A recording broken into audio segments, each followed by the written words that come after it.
So welcome everyone to another episode of the ideaXme podcast, the show that celebrates the innovative humans and game changers that are working to move the human story forward. Today I have the pleasure of being joined by Rupert Rixon, founder and managing director of Perspective Pictures, a digital-first video agency creating industry-leading content for the likes of Google, Time Out and Deliveroo.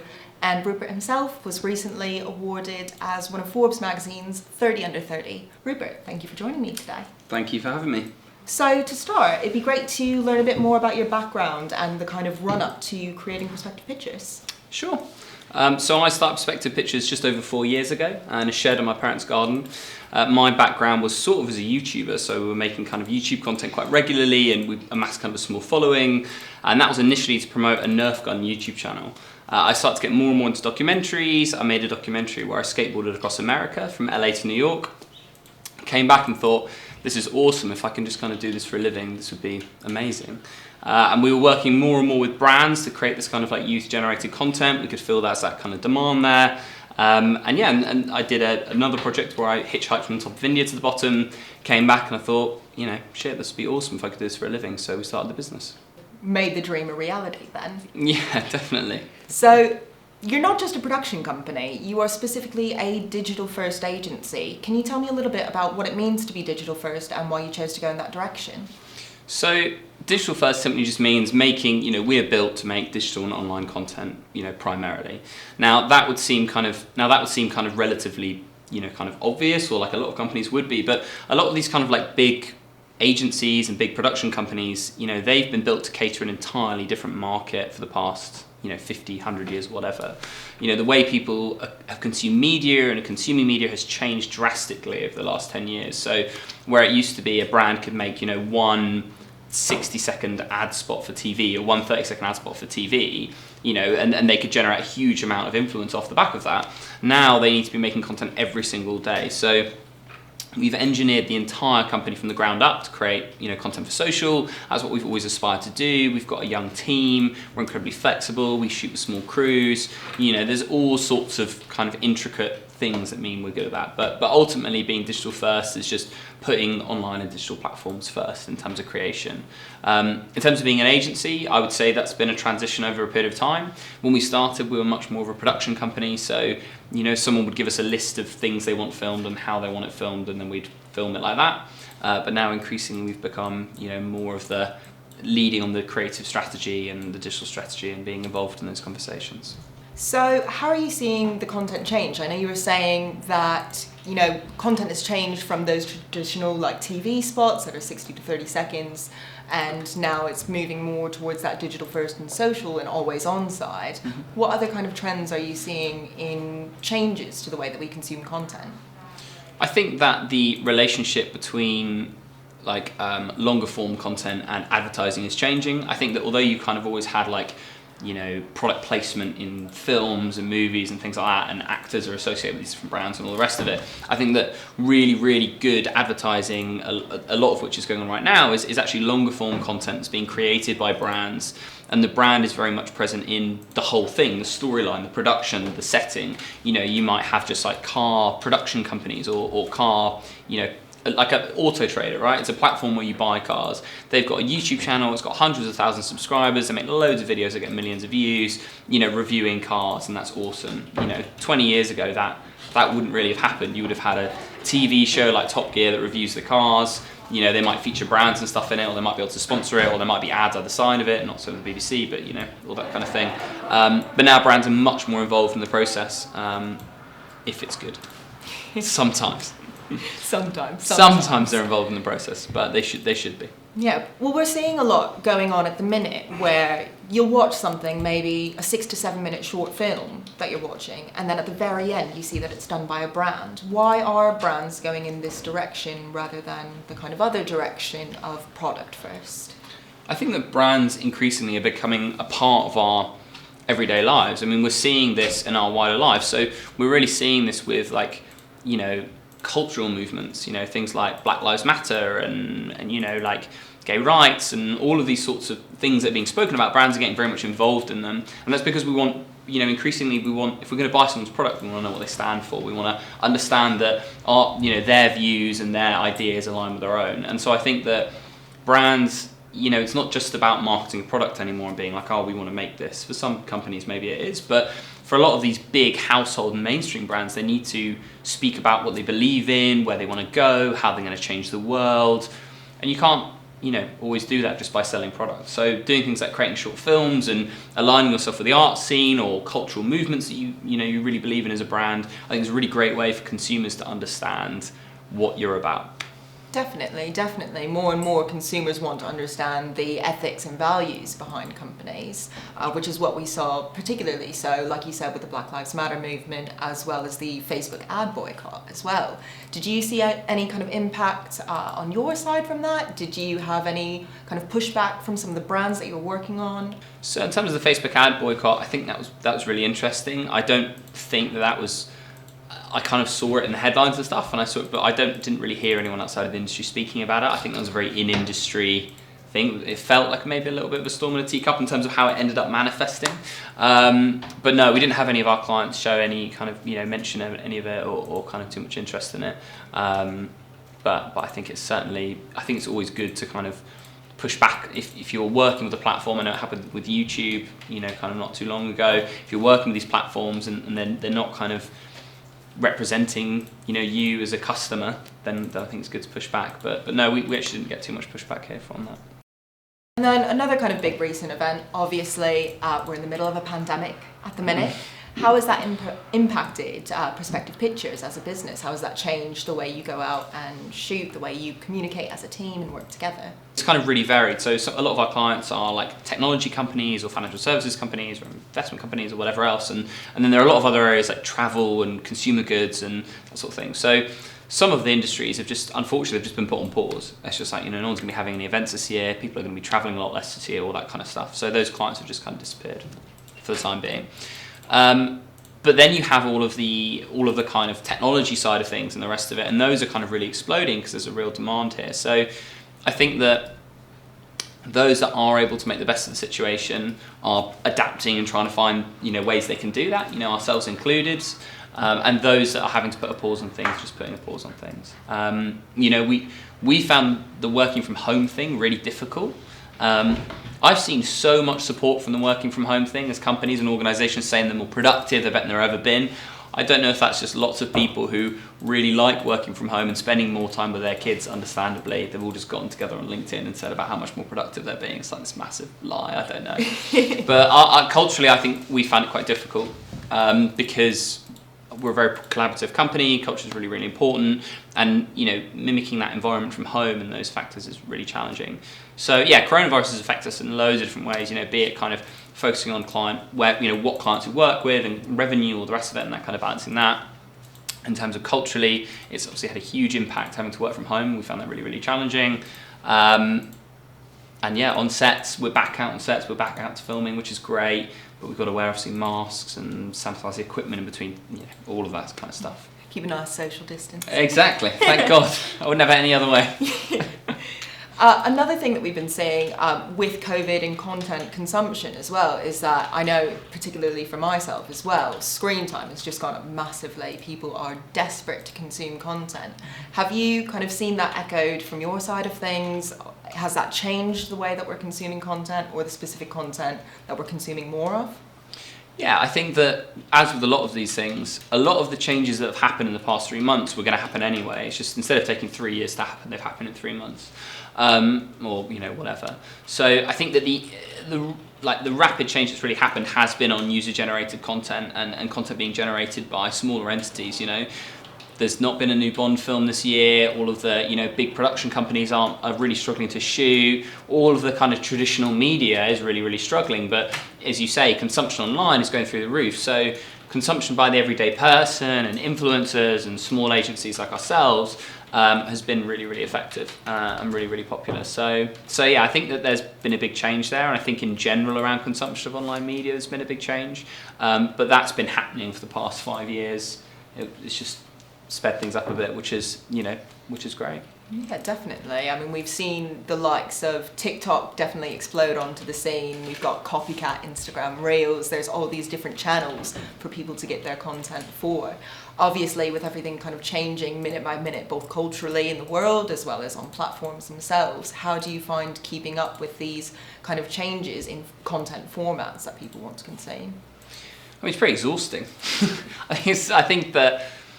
think it's pretty tough to do that. I think as well there's a massive over-emphasis on how different generations interact with media and how they do that. I actually think that although there are certainly correlations between, younger people being on TikTok, etc., I think the biggest correlations you can draw are in kind of cultural groups or by interest. So people in different communities will kind of congregate in different areas of the internet and interact in different areas of the internet, and you'll kind of find your community based on your interests and all the rest of it. So I think that it's really funny. There are people that kind of we don't know everything about social media. We know a lot about the foundations of it and we understand a lot of it and we work a lot with it. But there are so many millions of communities and different groups of people that interact with it in totally different ways because that's how this sort of community is created. So I think that, there's the communities that we understand and that's great. We work in those communities, or kind of interests or categories, whatever. And then there's the ones that we don't necessarily understand. So if we're working with a new client or we're speaking to them about a new category, then we'll go away and do a lot of research into how are those people consuming content, where are they consuming it, what kind of stuff is it, how are they creating it, who's creating it, all that kind of thing. Where do you see content moving toward in the future? Obviously, like you said, we've experienced 3 years of change in 3 months, and with lockdown restrictions kind of ebbing and flowing, we may still see that kind of exponential cycle of content changes. Where do you think that we're heading? I think that there's going to be a lot of interesting things. I think that one of the things that's going to really blow up is making content is getting easier and easier and easier. There are all sorts of new tools, all of which are being built into platforms, be it to animate your face on a goat and have it run down a hill and turn into a meme, whatever else. And phones are getting better and better, and cameras are getting better and better, and editing software is getting easier and easier to use and more accessible. So I think that there was this thing where sort of user-generated content kind of first came in, and films and cinema and everything else was a billion miles away.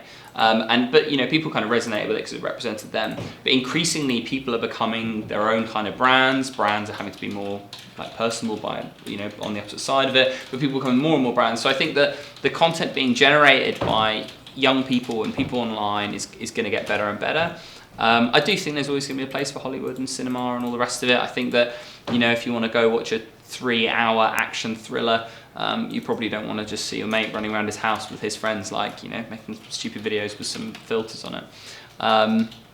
But yeah, so I think in terms of the future, I just think that the user-generated content is going to get better and better and better, and audiences are going to become more and more segmented, and the content that's being served to people is going to become more and more niche. So if you're sat next to a friend with similar interests to you, even when you're scrolling through Instagram on each other's phones next to each other, you're probably seeing quite different things, and I think that's going to get bigger and bigger. Definitely. It's all about kind of targeting those niche interests. That way those brands can get right to the heart of their consumers, isn't it?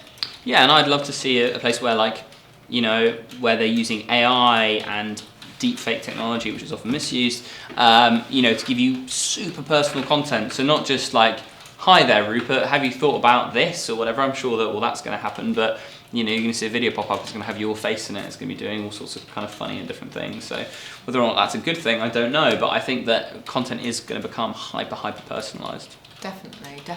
It reminds me of in Fahrenheit 451, they thought the future of content is you're sitting in a room that's essentially a TV box, and on each wall there's a different fully immersive film that you're in, and they're all addressing you by name, and you're a part of it, and it's equal parts really exciting and equal parts terrifying, I think. Definitely. But I do think as well, there is very much a specific structure in which human beings consume and understand stories. Storytelling has been around forever, and stories are so fundamental to who we are and how we express ourselves, and actually we're weirdly structured with stories. So anything from a film's having very similar structure, or an episode of The Simpsons, to when you first meet someone for a first date, the kind of notions you go through and the connections, the moments you have, they're very structured in a human way. And I don't think that's going to change drastically.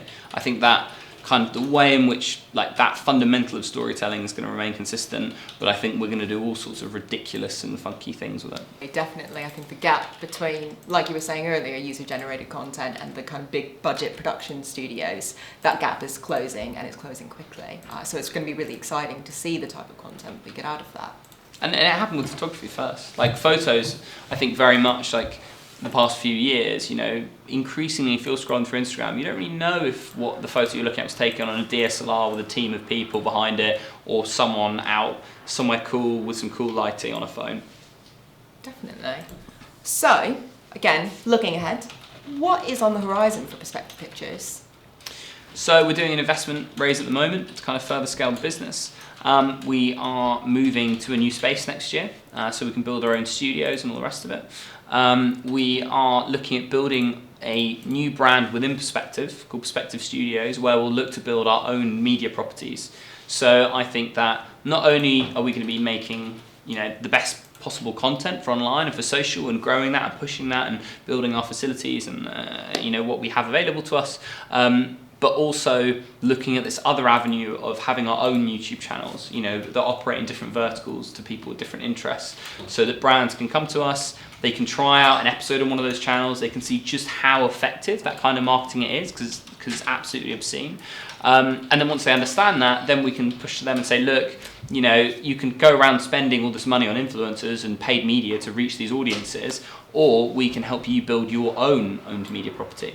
So I think that's the main thing, is it's going to be building our own media properties, proving the value in that and how fantastic that is, and then going to brands and building media properties for them, so that they don't have to continually fork out money to Mark Zuckerberg or, you know, anyone else to reach an audience, but actually build their own audiences and own them, which is really, really challenging but super rewarding. Yeah, well, it sounds like you've got a lot on the horizon then. A lot on the horizon. Yes, I'm getting grey hairs and a receding hairline very quickly. It's happening.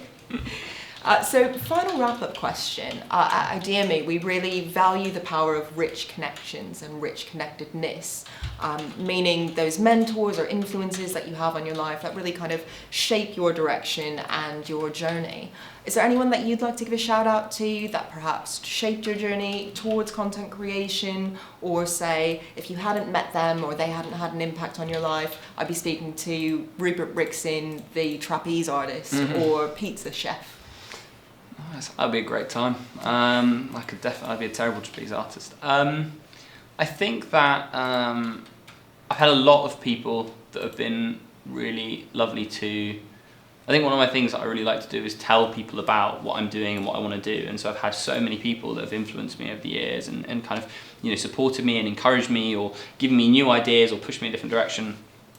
I think the sort of first one was when I was a kid. I used to love inventing things, and I would like obsessively want to invent things, and I would like make them in the house. So it might just be like, my mum kept shouting at me for not turning off the light when I left my bedroom, so it's just like a little Lego thing that would like fall down, so when I closed my door it would just like click and turn off the light.